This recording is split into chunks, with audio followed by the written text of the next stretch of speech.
এখন আমরা চলেছি, এটা হচ্ছে লখনৌ আউটার রিং রোড। এই রাস্তা দিয়ে আমরা আগের বার যাইনি, এবছর যেহেতু ন্যাশনাল এনএইচ দিয়ে এলাম, সুতরাং এই রোড দিয়ে যেতে হবে। এই রাস্তায় উইদাউট হেলমেট এত স্পিডে বাইক নিয়ে যাচ্ছে, মানে কিছু বলার নেই। বেশ চওড়া রাস্তা, এই রাস্তাতেও স্পিড লিমিট 100, তবে লরি ট্রাফিক ভালোই আছে। আমরা একটু আগে ব্রেকফাস্ট সারলাম ওই কন্ডা, প্রয়াগরাজ লখনৌ ভায়া কন্ডা, যে ন্যাশনাল হাইওয়ে 30 ছিল সেখানে। এখন আপাতত আমরা আগ্রার পথে, আর 10-15 কিলোমিটার মতন গিয়ে বাঁদিকে লখনৌ আগ্রা এক্সপ্রেসওয়ে দিয়ে আমরা উঠবো। সেটা 300-350 কিলোমিটার মতন আমাদের আবার যাওয়া থাকবে। আমাদের যেটা প্ল্যান করা হয়েছে সেটা হচ্ছে আগে আগ্রা পৌঁছে আমরা যে হোটেলে গত বছর ছিলাম চেষ্টা করব সেখানে যদি রুম পাওয়া যায়, ওয়েল অ্যান্ড গুড। আমরা চেক ইন করে লাগেজ রেখে সকালবেলা তো চান করেই বেরিয়েছি হোটেল থেকে, যদি লাঞ্চের জন্য তখন যদি খিদে পায় লাঞ্চ করে নেব, কারণ এক্সপেক্টেড টাইম বলছে অ্যাজ পার গুগল 12:13। প্রথমে ছিল 11:30, কিন্তু ওই যে NH 30 যেটা দিয়ে এলাম ওই কন্ডার পর থেকে আপ টু লখনৌ, ওখানে লেখা ছিল speed limit 50 for 4-wheeler car, small cars, কিন্তু লোকাল গাড়িরা খুব স্পিডে যাচ্ছিল। তো আমি ওখানে জিজ্ঞেস করলাম, তো ওখানে বললো মোটামুটি 70-80-তে তো সবাই গাড়ি চালায়। তো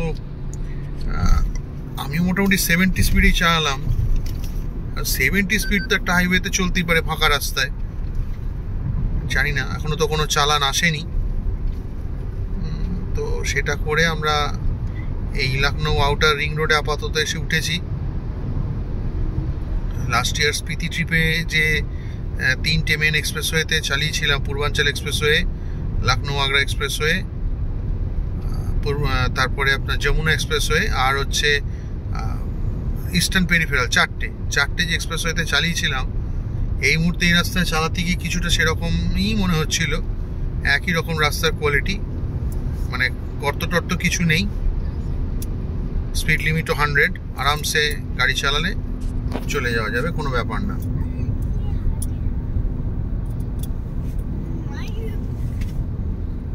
তো আমি আপাতত ধরেই গাড়ি চালাচ্ছি, কারণ আজকে আমাদের তো প্রোগ্রাম, যেহেতু ওখানে পৌঁছে চেক ইন করে লাঞ্চ করে আমরা তাজমহলটাও যাব, যদি টাইম থাকে আগ্রা ফোর্টটাও আজকে ভিজিট করে নেব। তো এই হচ্ছে এই মুহূর্তে আমার MIDর খবর।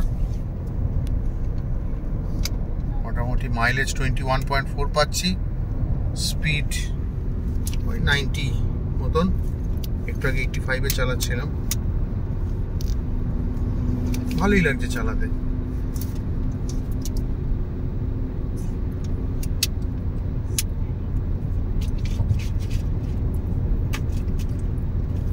এখানে একটু বৃষ্টি নেই, পুরো দমে রোদ, বাইরে ভালো গরম।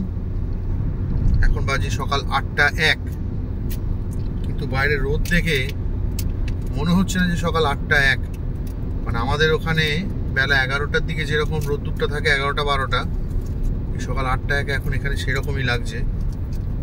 জানি না রাজস্থানে ঢোকার পর যতটা থার্ড ডেজার্টের দিকে এগোতে থাকবো, মানে টুয়ার্ডস জয়সলমের যতটা এগোতে থাকবো, গরম কতটা বাড়বে।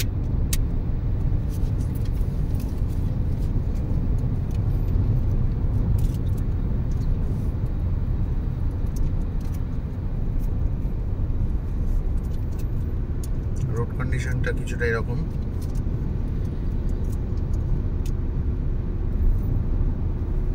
যেখানে লেখা ছিল আগ্রা রোড 11 কিলোমিটার, মানে আগ্রা রোড বলতে এরা বলতে চাইছে লখনৌ আগ্রা এক্সপ্রেসওয়ে যেটা, কারণ এটা যেহেতু লখনৌ আউটার রিং রোড, আমরা লখনৌ সিটিকে মোটামুটি রাইট সাইডে রেখে বাইপাস করে বেরিয়ে যাচ্ছি।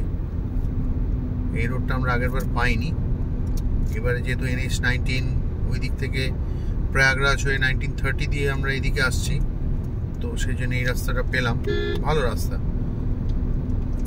আর ওই ইয়ারলি পাসটা করে নেওয়ার জন্য, যেটা 200 টাইমস ক্রস করা যায় বা 3000 রুপিস যেটা ব্যাপারটা, সেটা মোটামুটি ওই সরি 1 ইয়ার 3000 রুপিসের pass 1 year or maximum 200 passes. সেটা দিয়ে NH31 বেশ ভালোই লাভ হলো, প্রচুর টোল। মানে এই রোডটায় ওঠা অব্দি, ইভেন আজকেও সকালবেলা কন্ডা থেকে যখন স্টার্ট দিলাম প্রায় গোটা 3 টোল ক্রস করেছি। তো প্রত্যেকটাতেই দেখলাম ওই অ্যানুয়াল পাস থেকেই কাটছে। এরকম লং ট্রিপের ক্ষেত্রে এই অ্যানুয়াল পাসটা কিন্তু দেখছি বেশ লাভজনক হয়ে দাঁড়িয়েছে। এবার লখনৌ আগ্রা এক্সপ্রেসওয়েতে যখন উঠবো ওই টোলটা সম্ভবত মেন টোল থেকে কাটবে, ওটা সম্ভবত ওই অ্যানুয়াল পাসের মধ্যে পড়ছে না। তো ওখানে যাওয়া অবধি দেখুন রাস্তাটা একবার সামনে দেখুন, এই রাস্তার quality. This is Lucknow outer ring road. এই রাস্তা যদি এত ভালো হয়, বাইপাসগুলো তাহলে কত ভালো হবে। ওকে, টাটা।